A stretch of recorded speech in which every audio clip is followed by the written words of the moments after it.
Hello guys, and welcome to another tutorial video. In this short tutorial video, I'll be showing you how to connect Sui Wallet on Capybara. Alright, so your first step would be to open up Telegram. So click on Telegram and open it up. Click on the Capybara bot. Click on Feed Your Capybara. That's to enable the bot itself.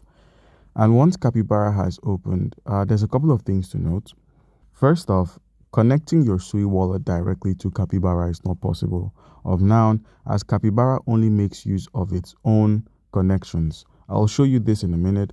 So if you click on create a wallet, remember we already created a wallet in our previous video, and then you click on connect that wallet. So click on connect wallet. The options that are shown for connections are just stashed.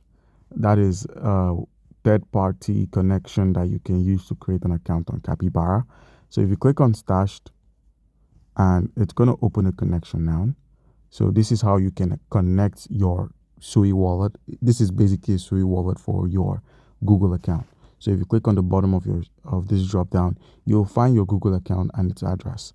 So if you simply click on approve, connection is finished, return to Telegram, and if you click on the wallet option, you'll find that your connected wallet has been shown here. So technically you cannot connect this Sui wallet, you cannot connect this. You can only connect the wallet that works alongside your Capybara, which is a third-party stashed wallet. So guys, that's how you can get this done. Comment down below if you have a question and you'll be given an answer. Thank you.